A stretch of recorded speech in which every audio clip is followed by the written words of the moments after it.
I'm Tim Ventura, and we're joined today by Greg Hodgin, Ph.D.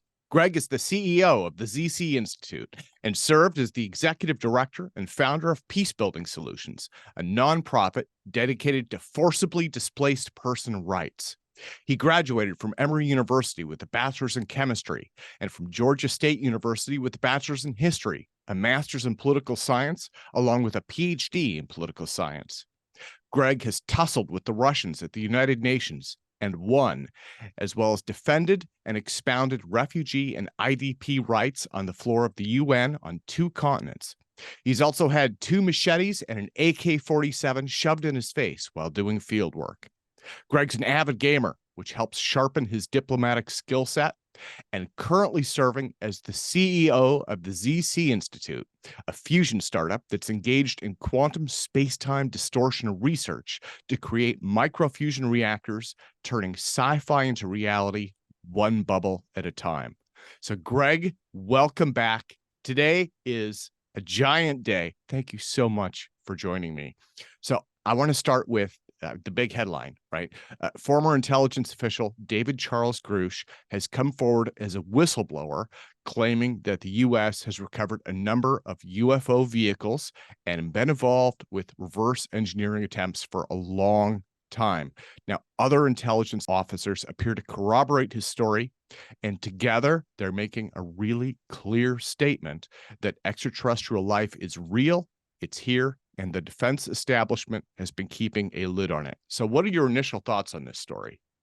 So when you talked to me yesterday, you gave me a call yesterday and told me what was going on, sent me the thing. My first response was, of course, okay, let's see the data, let's see what's going on. But it was also a bit of excitement too. What if this is actually real? What if this is what's going on? It could all be a government, the government basically saying, yeah, it's UFOs, it's something different, it's us doing something different. But right now, um, it's interesting. It's very interesting in the fact that that there's some collaboration from people who are currently in the intelligence community.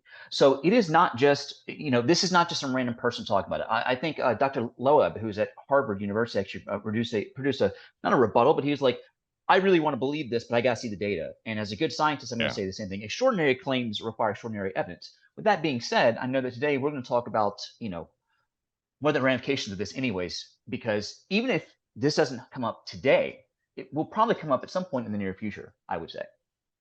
Absolutely. Now, years ago, Philip J. Corso wrote The Day After Roswell, which described the rapid development of new technologies such as fiber optics from secret UFO reverse engineering. I want to talk about the day after disclosure and explore the social ramifications of what happens if this is true. And as we all know, it's gone widely public. So I was going to ask where this all starts, but I'm guessing you are going to say with the lawsuits, right? Funny? No, I'm not. I'm not going to start with the lawsuits. And let me tell you why. It was actually kind of funny when you sent me the list of questions because I was like, no, not lawsuits at all. Um, if the government didn't want this to be out, it wouldn't be out. There's a reason this is happening. Are they going to be protected? More than likely, yes. The government might get sued, but not the whistleblowers in that recall, right? So they might sue the CIA, they might sue the Air Force, they might sue the government institutions in question. But the people who are doing the whistleblowing, I don't see them getting sued at all in this case. In fact, I see them, if they are able to produce the evidence, people kind of going, it took guts to take that step forward. Even if the government kind of didn't tell you yes or no, it's still taking a lot. I don't see the individuals getting sued, but I do certainly see, a lot of governmental institutions having to play the national security card in that regard, which I think you're about to ask about anyways. Yeah. Well, because what we're talking about here basically is a UFO cover up conspiracy, right? And Grusch Mhm. himself alleges that this is highly illegal. So, do you see defense contractors going to jail over this or some kind No, of secret immunity deals coming up?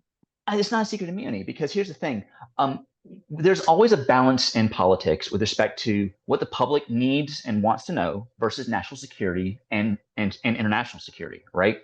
The example I always use, and it's apocryphal, but there's a great example that's usually discussed about when to lie to people in international politics. And a lot of college freshmen and sophomores hate that. They're like, I want people to tell the truth. I'm like, okay, let's have this conversation, right? So the example is uh, The UK, World War II, Churchill's in charge, right? And it's 1943 or early 1944, before D-Day, and they've cracked Enigma. They've cracked the codes, right? And they know the Nazis are going to come and bomb Coventry, a very large city. They're going to come and just wipe it out. And they know that. The problem is, if they tell Coventry to evacuate, the Nazis now know that Enigma has been cracked. They will change to something else. So you have to make a very sadistic choice here, which, by the way, there is no third option. You can evacuate Coventry and save those lives, but make D-Day harder and possibly fail, or let Coventry get bombed so that D-Day will be more successful. And of course, Churchill takes the other thing. Did Churchill lie to the people in Coventry? Yes. No question. He knew something was coming. He kept his mouth shut. Was there a good reason for that? Yes. From a national security standpoint, the needs of one city are not going to outweigh the needs of the entire country, because if D-Day failed, then Hitler could have possibly invaded Great Britain or something like that, right? So like there's a lot at stake here. When it comes to discussing people going to jail over this, I would say that more than likely, if they're going to go to jail, it's going to be for lesser charges, and they'll plea bargain out, because they're basically going to ask for whistleblower immunity. Now that we can talk about it, we're going to break our NDAs, we're going to break our contracts, we're going to break our agreements, so we can talk, but I don't want to get charged for anything. I don't see anyone going to jail for treason. I don't see anyone going to jail for conspiracy, because conspiracy against the American people, the interesting thing about democracy is the government is the people, right? Because we put them in office, we voted for them, right? So there is, when people go, oh, it's a conspiracy, if the government's behind it, I wouldn't call it a conspiracy. My question would be, what factors did you take into account to weigh national security versus the need for the American population to know? And of course, if the American population knows, everybody knows, right? So the second that it comes out, Twitter explodes, or Instagram explodes, or TikTok explodes with what's going on. So it's not just about talking about the United States and its citizens. It's also an international question of, do we let this out for 8 billion people to chew on, to have that conversation? And quite frankly, is it the US's right to do so when other countries might have the same thing going on? And these are not easy questions to answer. So all of this, I would say, would be weighed before we even discuss charges. People are going to wake up and go, I want charges. We have a legal system for a reason, right? And it's not fast for this exact reason. We don't want to have mob justice. We don't want people to show up with pitchforks and torches. We want to actually have a rational, coherent process when it comes to this, because everyone, when they wake up in the morning, even when they're doing dodgy things, thinks they wake up a hero. They think that they're doing a good thing. They might be misguided. That doesn't matter. Everyone wakes up thinking the good thing. And I want to hear what the good thing is that these people think that they're doing. If they're protecting us, I want to know from what and why. Yeah. Well, so I want to get into the first contact aspect of this.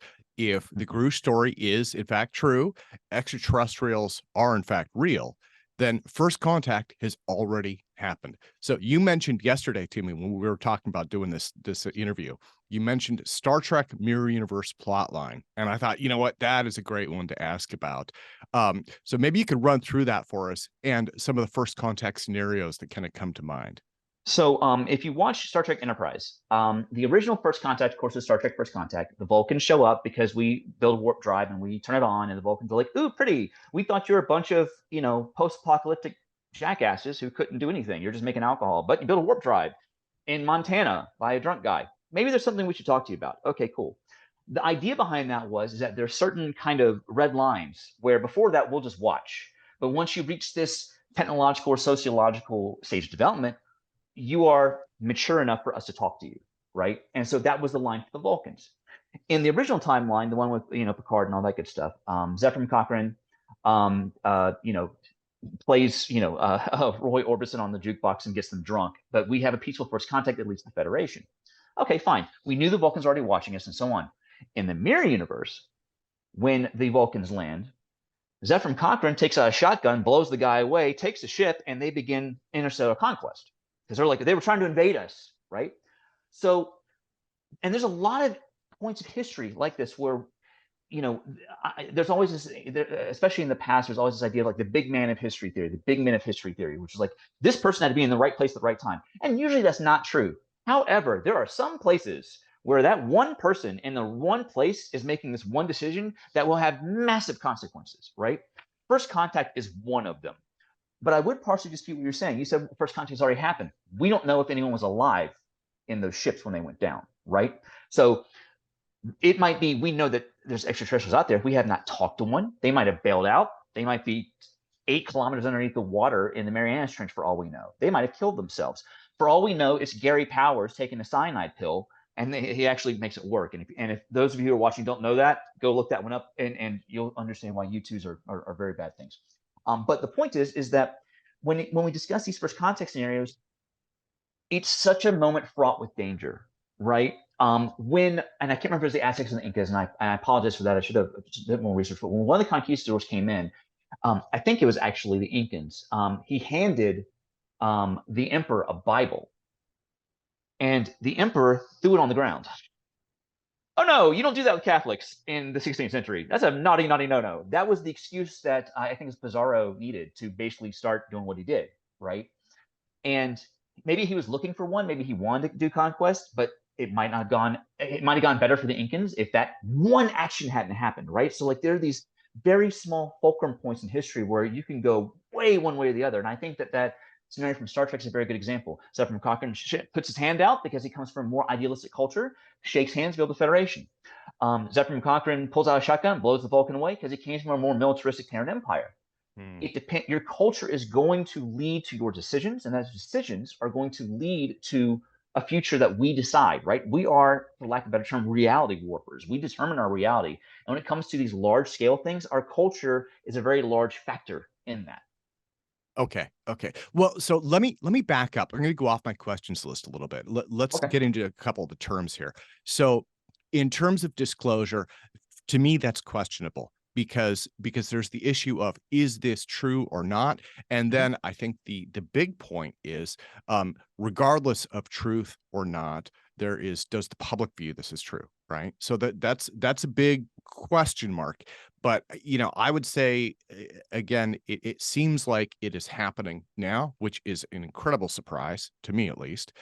And then in terms of first contact, I think what you're saying there is that has to be the open meeting between the two peoples. That's not, we've got your ship. That's not, hey, guess what? You guys crashed. We've got bodies in a freezer. That is like this coming together, shaking hands, or shotgun. Yes, that's the existence. Now we know that we are not alone in the universe. That is not first contact. First contact is we see you, and now we are talking to you, or we're attempting to communicate with you. That is first contact.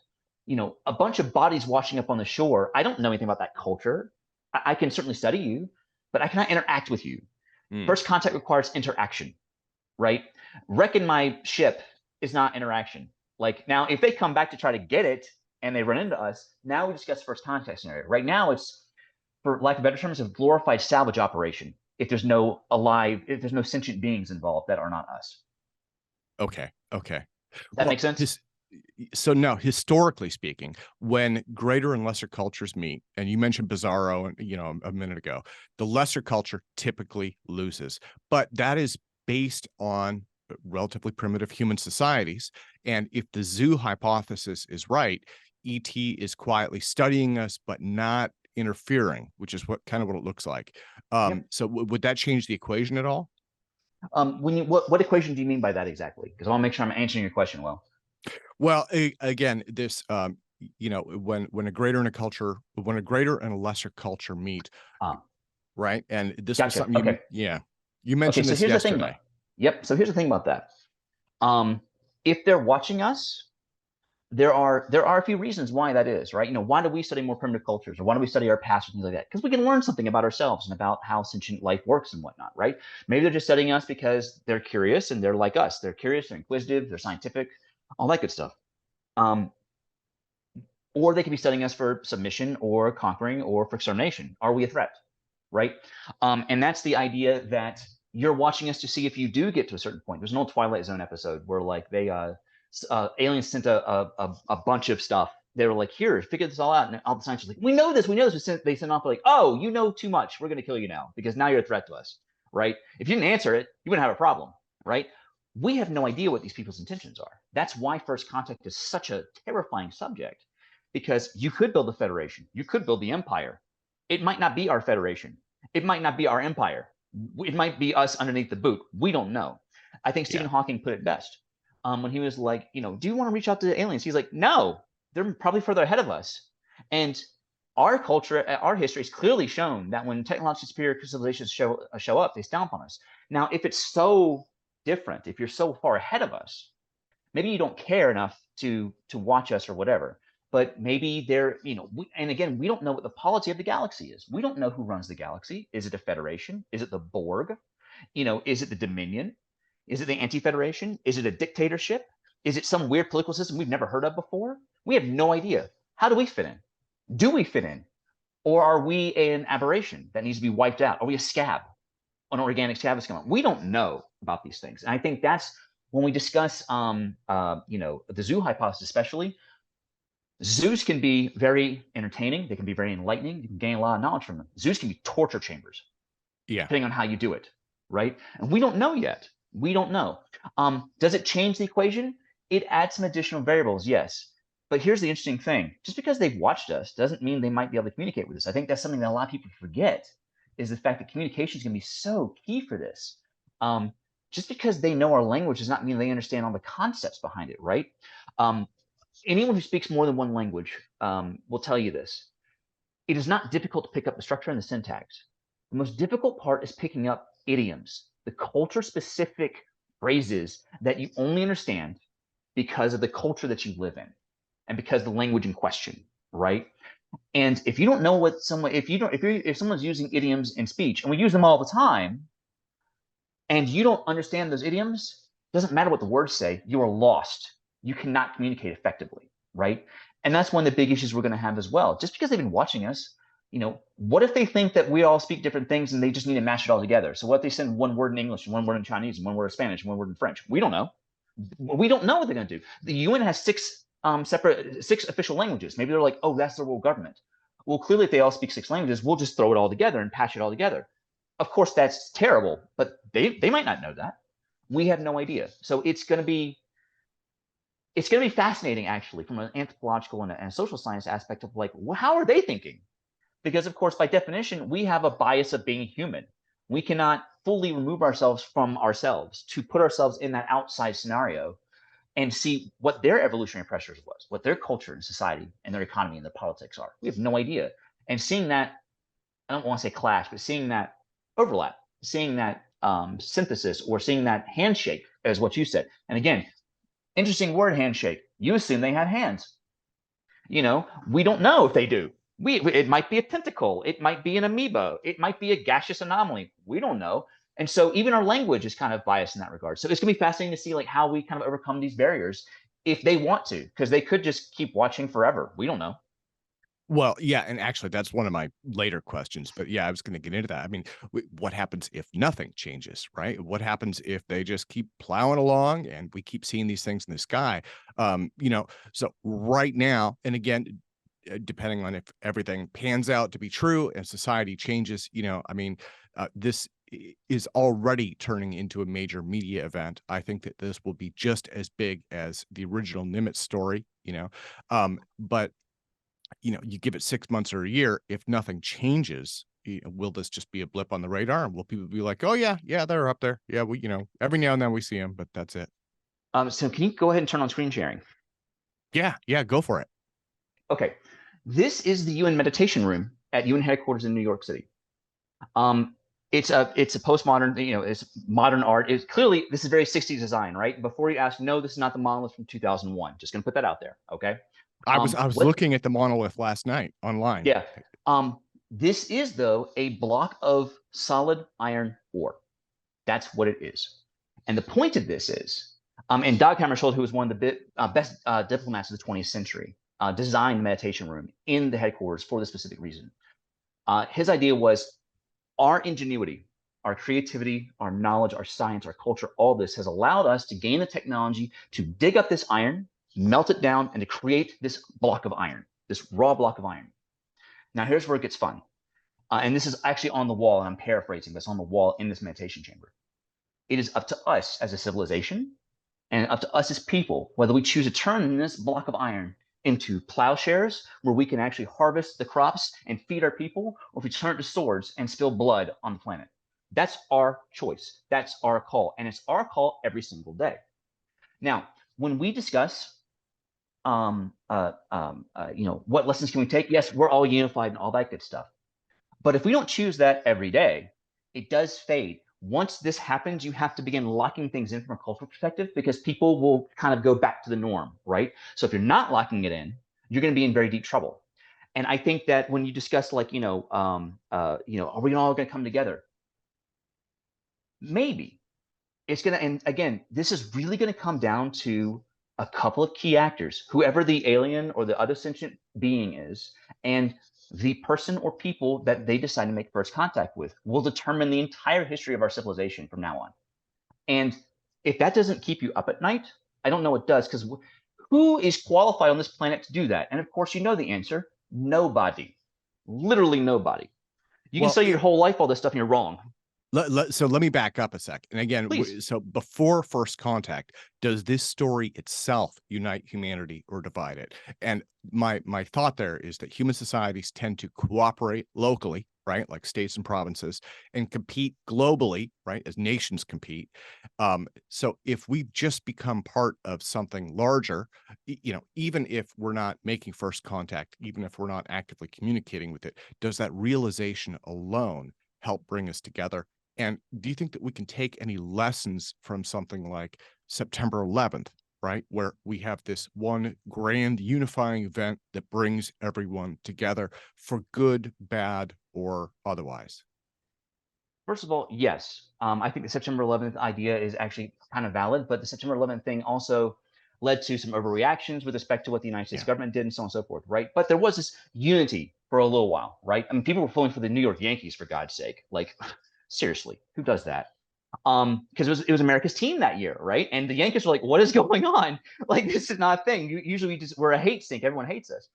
Um, but I would push back a bit on that we always think locally, because I would say over the since the agricultural revolution of 8,000 years ago, our idea of local has changed precipitously in the Yeah. past 8,000 years. It used to be very close tribal or family structures. Then it became extended families and clans. Then it became, your liege or whatever. Then it became your nation state. Remember, nationalism wasn't a thing until the late 18th, early 19th century. And now we have, because it's we're Americans, right?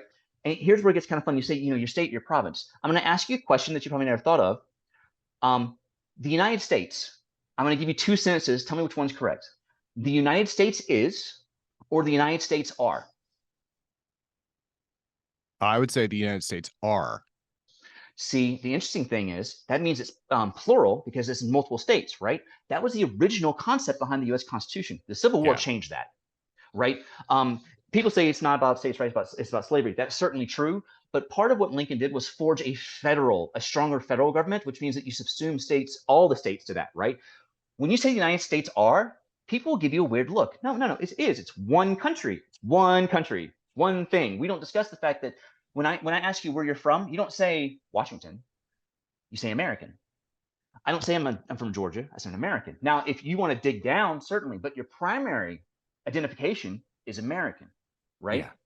Now, before the Civil War, it was states, right? It was I'm a Virginian first and foremost. Robert E. Lee is a great example of that one, right? He was Virginian. He was such a Virginian that when Virginia left, he's like, I don't even like you guys. I'm still going to fight for you because I'm a Virginian, right? That doesn't really fly as much anymore, right?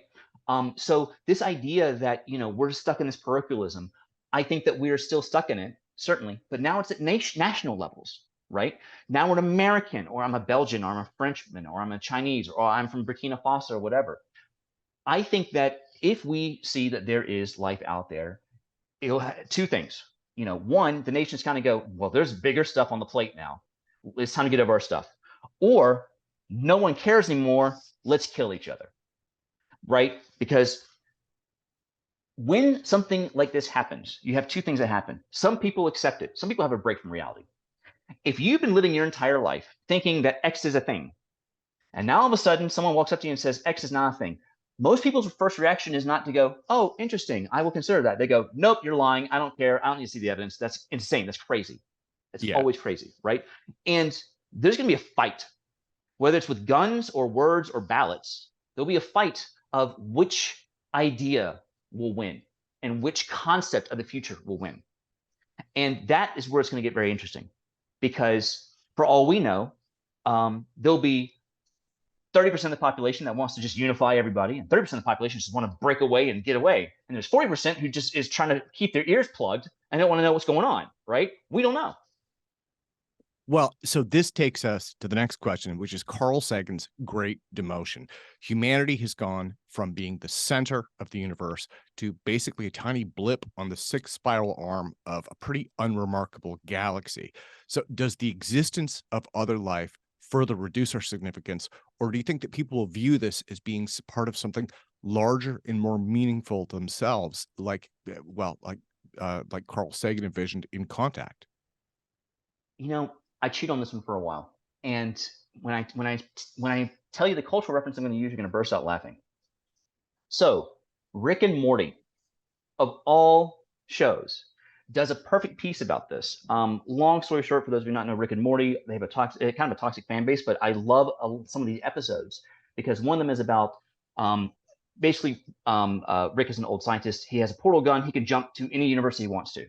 So there's infinite universes where he has infinite grandchildren, whatever. So basically, he's like, look, you're all replaceable to me, which drives him to drink because he's basically a nihilist at this point. He's like, what's wrong? His grandson Morty, on the other hand, had to jump a couple universes with him, and basically, long story short, he goes to one universe where basically he replaces a dead copy of himself and buries it in the backyard. And his sister is having an existential crisis, like she found out that in a lot of universes she wasn't born, so her parents became famous. She's like, if I wasn't born, my parents would be famous to be happy. Like, I shouldn't exist. I shouldn't be here. And I don't matter. And this is exactly what you're talking about, right? Like, what's the point? If we're so small and insignificant, what's the point? And Morty actually, as a 13-year-old boy, says something very profound. He's like, no one's supposed to be here. Everyone's an accident. Let's go watch TV. The concept is it's all random. There is no massive overarching idea of like, let's fix everything and kind of go where you want to go. But we can still give our own life meaning if we choose to, because that's our choice. And it's one of the few advantages that we have as sentient life, right? So if there's sentient life out there, and people go, oh, now that makes us less special. But we still evolved in the same universe from the same elements that they did. We're connected to them, maybe very, very distantly, but we're still in the same universe. We still share something. And even better, it took evolution, like all the way back to the beginning of the Big Bang, 13.7 billion years to make you. And you think you're not special? Do you know what the chances are of you being here right now? It's infinitesimally small. And no one will ever have the life that you did. No one will ever have the civilization, all the civilizations that we've had. Even if there's 10 billion planets, no one's going to have the same copy that we do. We're all unique in that way. And I think that if people look at it in that way, I think that'd be fantastic. Now, with that being said, I've given this a lot of thought. A lot of people haven't. And a lot of them are going to do exactly what you said, which is my life has no meaning. Our civilization has no meaning. I thought we were special. I thought we were unique. I thought we were different. And going back to what you said about historically speaking, yes, we went from center of the universe to, but the sun's the center of the universe, we revolve on the sun, so it's basically us, right? And then it's like, now it's a galaxy, but we're the only galaxy. And now there's billions of galaxies. Like, we're nothing. We're nothing. And each time that happens, there's a pushback. I can't believe this, so on and so forth. But after a while, there is acceptance of it. And I think that when you're presented with these facts, and when you're presented with the fact that, look, we're not alone in the universe if this is the case, okay, then we're not alone. Some people aren't going to like it, but over time, it will become accepted because, well, you don't really have a choice. And there's that individual mandate of, I can choose to accept this on my terms, right? And that, actually, I find that rather empowering, really. I can choose to accept what's happening. I can plug my ears and run away too, but it's my choice, isn't it? I still have free will and agency in this situation. And I think that a lot of people forget that. They think that, like, circumstances beyond their control. Not this one. Not this one. Well, and I'm on the other side of that. I think that discovering other life is incredibly empowering. I mean, right now we have probes on Mars. It's just rock. There's nothing there, right? We've explored the moon. It's just rock. There's nothing there. The vast majority of the universe is barren, empty, and desolate. And I tend to think that that is one of the reasons that ET is probably here, because life is this incredibly rare, special gem, right? And one of the things that was expressed in the movie Contact is it is a big, lonely universe, and life probably tends to reach out out of curiosity and loneliness and sharing. So I I mean, guess that makes me a little bit Panglossian, but well, that's my it view of does, things. but I don't think you're wrong, right? And the thing is that we can argue this till we're blue in the face, but I don't think we're not arguing this at all. I don't disagree with you, and I don't think you disagree with me. We have different interpretations of this because, of Yeah. course, we are definitely looking at this from a very strong lack of data, right? For us right now, um, our N for sentient life is one. It's us. It is not Chat GPT. It's one. It's just us, right? It's nobody else. It's nothing else to our best of our knowledge. Turns into two, yes, there's a lot of questions, but that just means that we found someone else as special as us, right? And I kind of agree with you on that one as well. Maybe life is plentiful. Maybe it's not. Right now, we're shooting in the dark. Yeah. Yeah. Well, so how do you think this affects SETI? Speaking of Carl Ooh. Sagan, one of the founders of SETI there, should SETI or the government or anybody else be actively trying to communicate with ET? Our premise is that they're smarter than us. So to me, it seems like a fair assumption that they're already probably on the internet, monitoring TV, and know a fair amount about us. You mentioned red lines earlier. Maybe they're just waiting for kind of a public, wave. Hey there, guys. We know you're here. Let's talk. It's funny you should say that because actually, I like the question that you asked that you had in the sheet before this one about like, is SETI have a job? I want to combine those if you don't mind. So, Sure. what Tim actually put on there was like, SETI exists. If aliens exist, are they have a job now? Like, what should Yeah. they be doing, right? And I think this ties in very well with the question that you just asked, right? Because should we be trying to actively communicate with ET? That kind of answers your previous question, right? If we choose to do so. Now, here's the thing: we've already tried to communicate. We sent out signals quite a bit, but we realized, and SETI realized this very early, and most intelligent civilizations are going to realize this really quickly. It is much easier to just leave a radio antenna on to listen than to send out a massively powerful signal to talk, right? Radio waves only travel the speed of light, and they, unless it's a beam, like almost like a radio laser, it's going to get as it moves, it's going to lose strength as it goes Yeah. out. So you can basically create this massive, huge lighthouse of radio waves saying, "Hey, we're here." That will take tons of energy that no one wants to spend, or we can be quiet and we can listen. And that is what we're doing. The problem with that is, and that's one of the major issues, right? Like, what if everyone came to the same conclusion? We're all going, "Why is no one here? What's going on?" Right? If we realize, or if this turns out to be true, SETI will never go out of business ever again. Here's why. We found intelligent life. Is that the only one? If we found one, I'm certain SETI would go, there might be 10,000 out there. Yeah. We need to find more.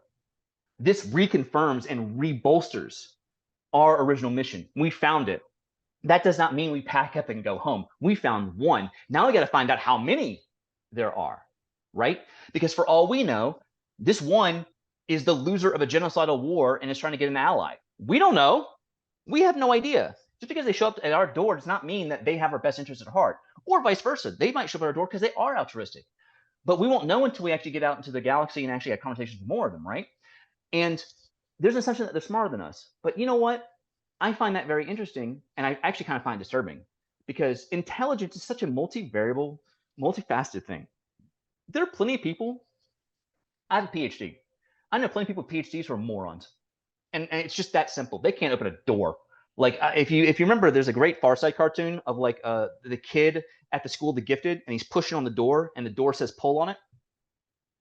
And yeah, he's brilliant, but he can't tie his shoes. Or yeah, she is an amazing scientist who should only do theory because in the lab she breaks everything and sets stuff on fire. Like, or they're slobs, or they have horrible emotional intelligence, or they suck at social situations. Like or they couldn't carry a tune with a bucket. Like there's so many different things that we have, right? And so when people say intelligent, I always kind of caution and kind of pull back from that because it's like, well, define intelligent. So just because you have the physical technology means you're better than them. That's the equivalent of saying so Pizarro was more intelligent than Pizarro and oh god, who's the other one? And Cortez were more intelligent than the indigenous populations. No, they just had a culture and a society that could produce steel weapons and had horses and some other stuff, right? Like that doesn't make them more intelligent than these guys, right? Yeah. It just gives them different tools. Just because you have a starship does not mean you've emotionally evolved or become a better person. You could, great example from Star Trek, you could be Klingons.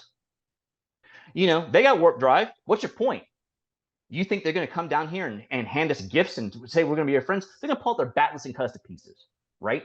Because why? Because it's fun for them. That's enjoyable for them. Yeah, we have people we can fight now. That's awesome.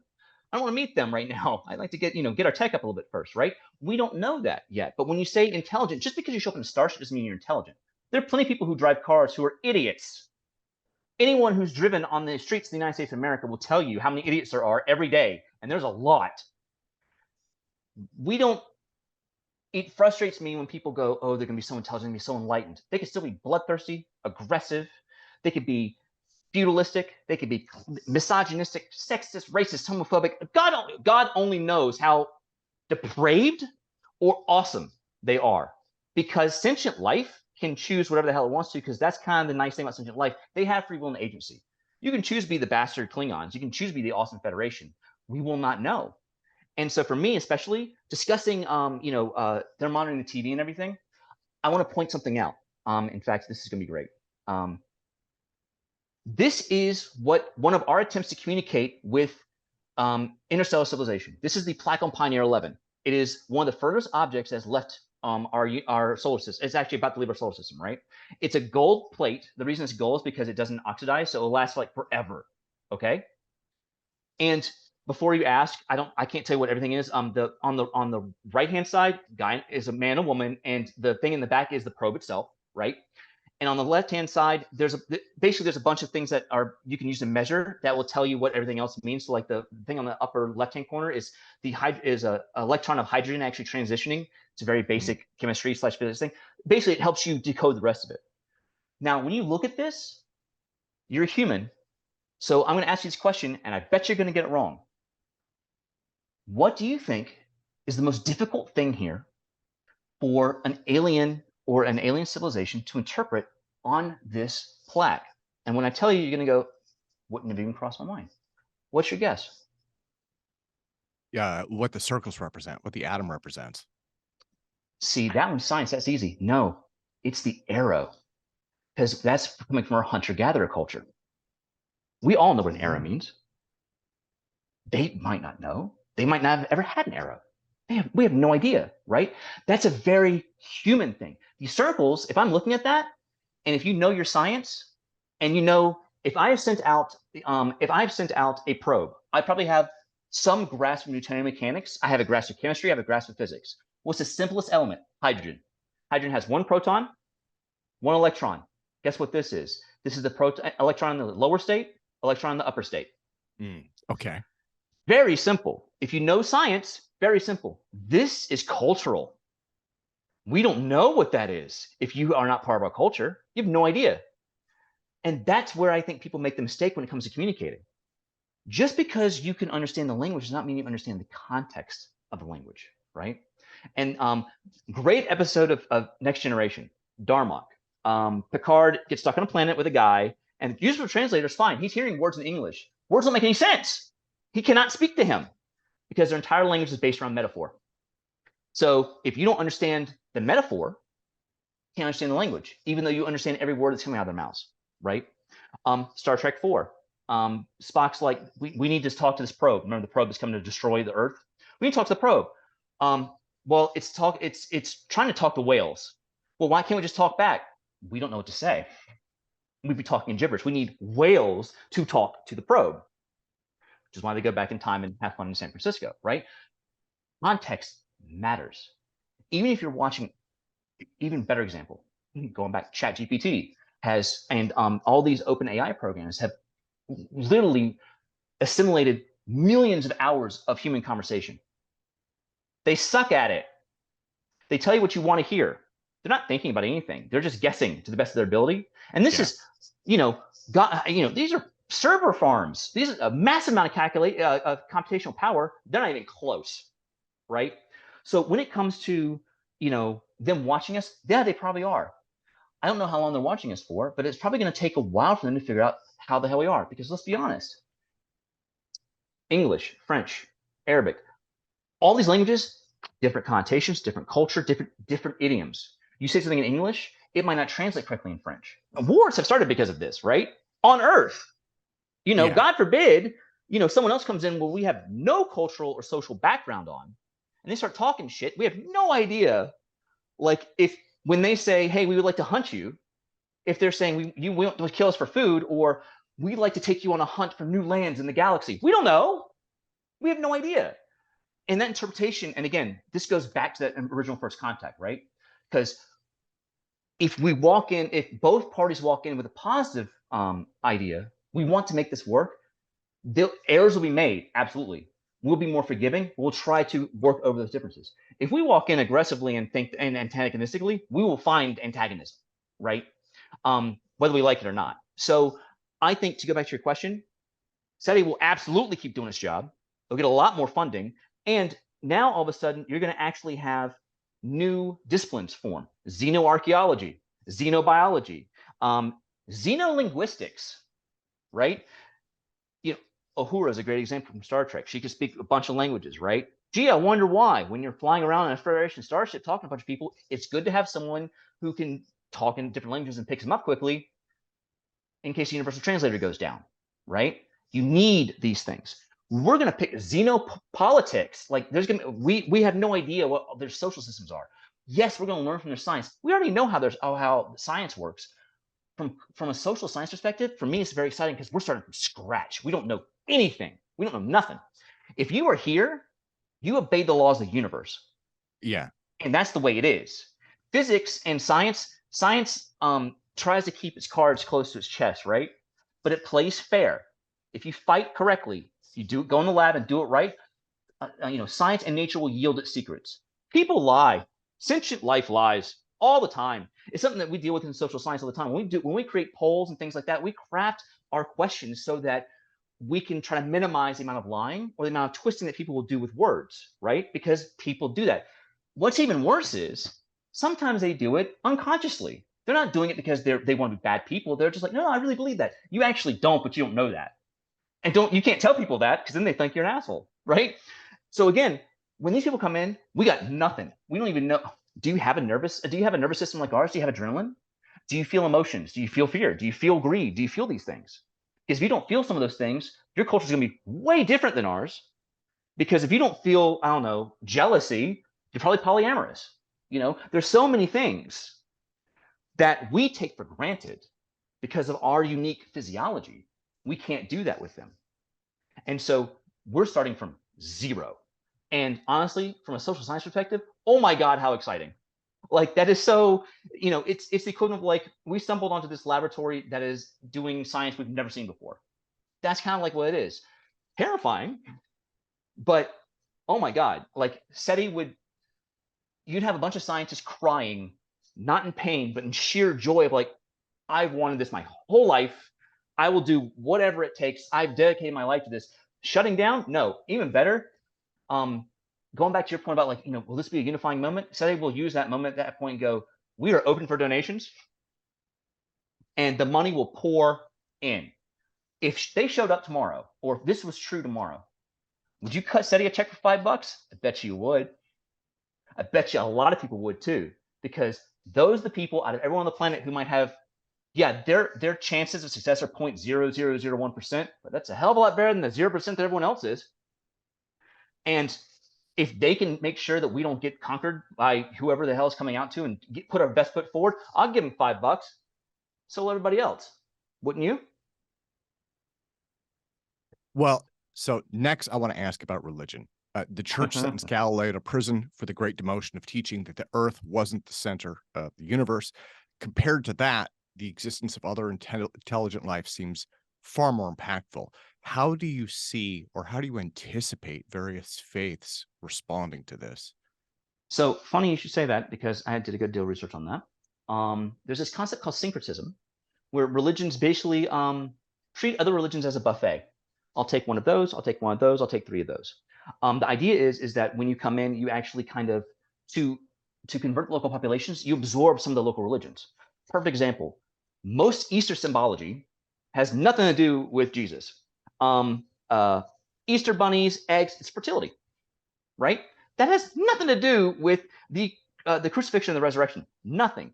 But the church co-opted those so that it would make it easier for you to kind of come in. You see a lot of 3rd century Roman tombs that are like, we believe in the emperor god, but also Jesus was a great guy. They're like holding hands, right? Religions, just like any cultural or social institution, will evolve or die, right? A good example, Shakers. The Shakers were actually a pretty big religious movement that shares a lot of common blood with the Quakers. The Quakers survived, the Shakers didn't. Why? Because one of the main points of the Shaker religion was you had to be celibate. Well, it is tough to pull people in when you can't have sex, and it's really tough when you can't teach your kids. They died off in about 50 years. The Quakers are still around. They're the Society of Friends, right? Religions, to survive, because it's a cultural and social institution, they must adapt to the times. If they don't adapt, they'll either get eaten by somebody else, because remember, religion doesn't exist anymore when no one believes in it anymore. It's dead. No one worships, to the best of my knowledge, no one worships Horus and Isis. No one believes that anymore. The Egyptians certainly did. Egyptian religion was no longer able to adapt to its culture, no longer served its culture. Christianity, Islam, Hinduism, whatever, they will all adapt to this. And either they will adapt or they'll double down. And depending on the people in question, if you double down, you might stay around for a bit, but in the long run, you're dead. You got to adapt. And I'm not talking about social Darwinism, like I'm not talking about religions will eat each other.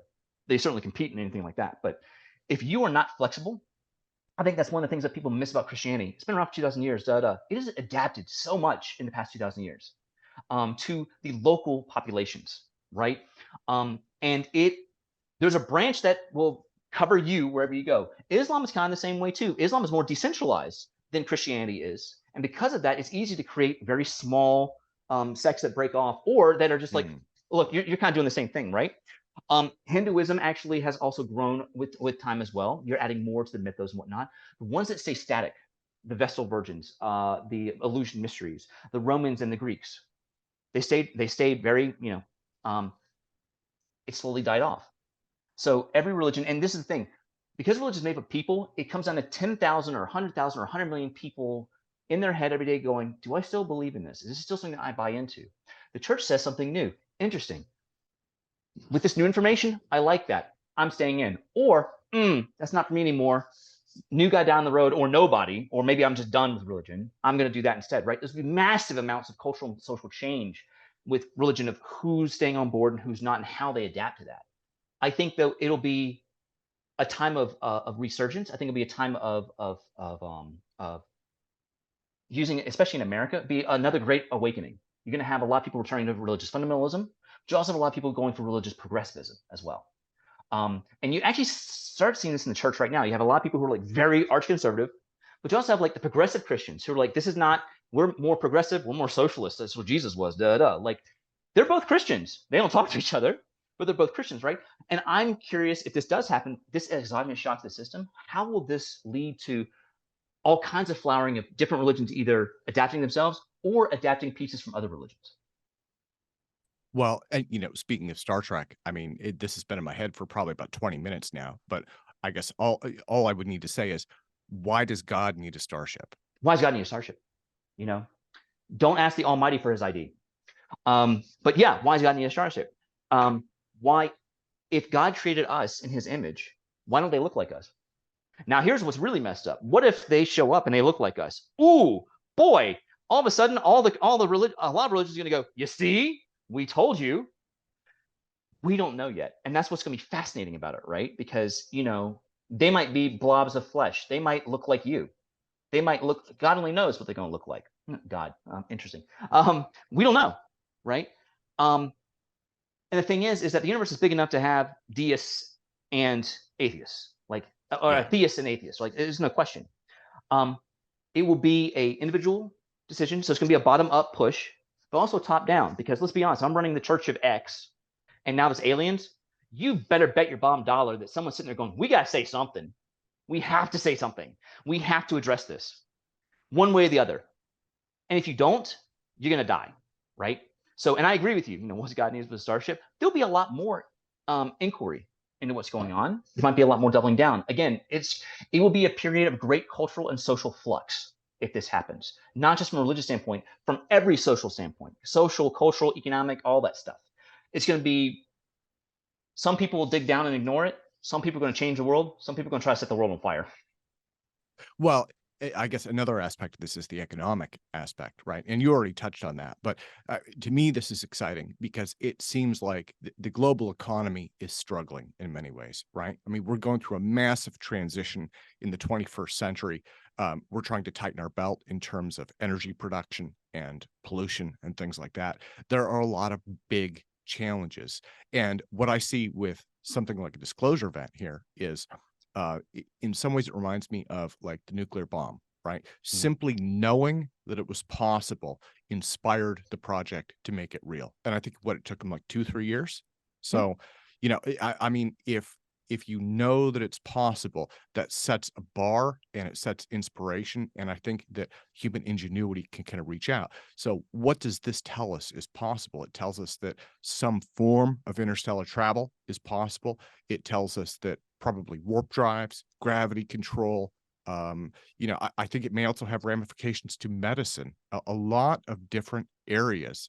And scientists in these areas, as you mentioned, there'll be new sciences that emerge, but scientists who are already in these areas can look at this for inspiration and say, look, they did it. That means it can be done. How can we do it? Yes, but there's a dark side to that, right? And this is where, going back to about a century of sci-fi, of what we've talked about with respect to this. Yes, now we know it exists. Great. Let's build starships and go conquer other planets because now we know we can. Just because technology is neutral, it's our culture and our society and our economics and our politics that determines what we do with that technology. Nuclear power is a good example, right? Einstein and Szilard actually said, we can build a nuke. Now, with that being said, you said, yeah, you were like, yeah, they did in 2 or 3 years. Yes, with the federal government basically giving them a blank check, like whatever resources you need, you can do it, right? And also, we're going to hide you in the middle of nowhere to get it done. Einstein regretted that decision. He was like, please don't use this. We don't like that. As time went on, the technologies of nuclear weapons and nuclear power are very closely related. In fact, that's what Dag Hammarskjöld was discussing with the iron block. He's like, we can build nuclear weapons, or we can build nuclear power plants and produce, especially in the 21st century, carbon zero emissions and produce power for everybody, right? It's our choice. Yes, we know it's possible to build a war, that you can travel interstellar distances. We know it's possible to build an interstellar civilization. Awesome. That does not change our human impulses or human behavior. Will we go out conquest? Will we go out and do these things? Right now, our system is based around late stage capitalism, which is we need to profit and monetize this, which means we have to consume resources, which means we're going to be locusts when we go out, right? If we go out incorrectly. What if they're watching us to make sure that we don't do that? What if, going back to your point, we need to be careful with the climate and so on and so forth. What if they're like, you already got one planet, why are we going to give you another one? Like, you already screwed this one up. You can't get your shit together? Like, what's wrong with you? And, maybe, and honestly, and this is what's going to be really messed up, maybe it's the equivalent of a bunch of frat boys who dumped a ship here to see what would happen. We don't know that either. Maybe it's just someone's idea of a joke. We have no clue in that regard what's going on with that. And I think it's when we discuss like could you come together and do it? Sure.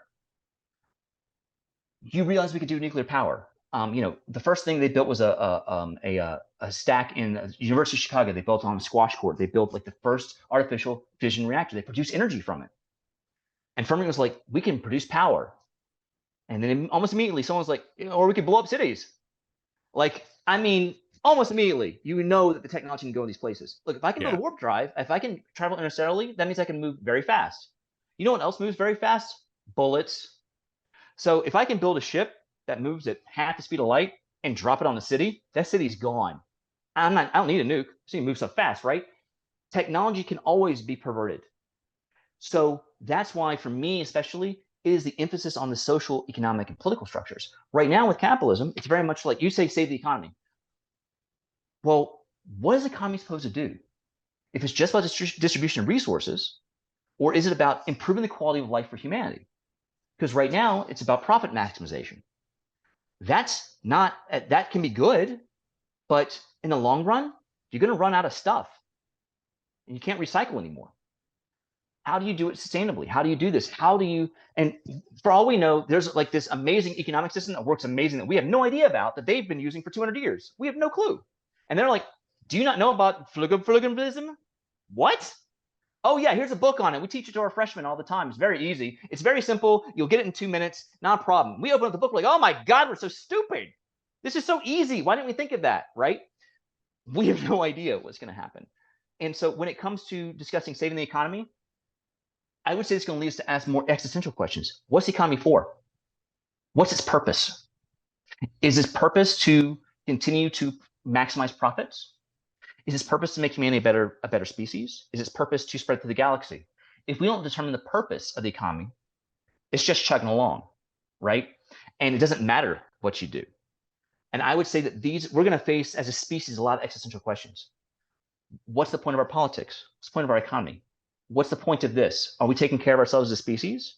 Or are we okay with inequality? Are we okay with prejudice? Are we okay with racism? Are we okay with these things? We got to face all this stuff. Because if we take these things with us, we take the seeds of racism, misogyny, and these other things, and bad economics or bad socials or bad political structure, or whatever, with us when we leave. Maybe that's why we're in the zoo, because we haven't done that yet. Maybe they won't let us out. Because, good example, in Star Trek, getting the warp drive means the Federation shows up, right? No. The Vulcans showed up, there wasn't a Federation. The Federation has 2 criteria. 1, you need a warp drive. You need to show that you can travel faster than light. 2, you need a unified planetary government. If you don't have the second one, we ain't talking to you. So there is a scientific and technological bar. There's a social bar, a social / political, a socioeconomic and political bar that you must face. If you get one and not the other one, because usually what happens is, let's be honest, if you get the science one first, you might not make it here because you blew yourself away.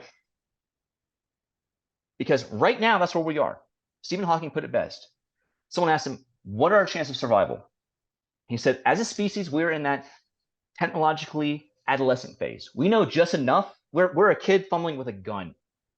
We know just enough to blow ourselves away. We lack the structures to control these things. And someone could trip and fall and blow their head off. He said, now, about 100, 200 years, I think it's a little less than that, about maybe 50, 75 years. If we can make it to this nice growing pains phase, I think we'll be fine. But this is the point where we think we're adults when we're not.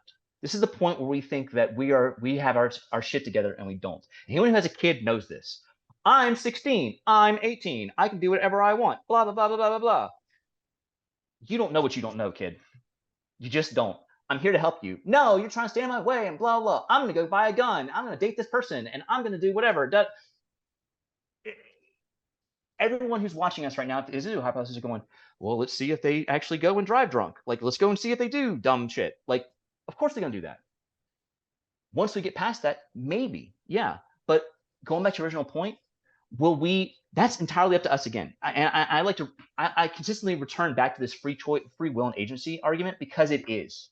But it's an individualistic free will and agency, but it's also a societal and cultural free will and agency. We can choose what parts of culture to adapt, which parts to discard, right? If we choose to. Cultures that don't adapt correctly, just like religions, if you don't adapt well, you die. You just die. If we don't get our environmental house in order, the planet's fine. I hate when people are like, save the planet. Buddy, the planet's going to be here. Trust me, we can't blow up the planet. Will it be suitable for us to live there? No. That's what we have to worry about. Save the planet for human habitation is what we should be saying, right? And I think that at this point, when it comes to these people watching us, and when it comes to can we save the economy? Can we all pull together? We sure can. Pull together for what? To make the world a better place, or to destroy our enemies? The choice is ours. On that note, Greg, let me thank you so much for your time today. And let me close by asking, the Grusch story still has several hurdles, several bars that it has to overcome. But over the next few months, how do you see this progressing as things move forward? Over the next few months, if this is the case, my best advice would be buckle up. There's going to be a ton of massive social, cultural, and economic changes that none of us will see coming. And before you ask, what are they going to be? I have no idea. We have no idea what they're going to be. But when things of this nature happen, humans are insanely dynamically adaptive.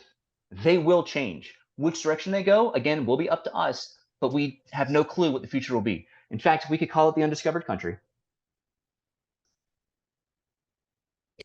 Greg, thank you again so much for your time today, sir.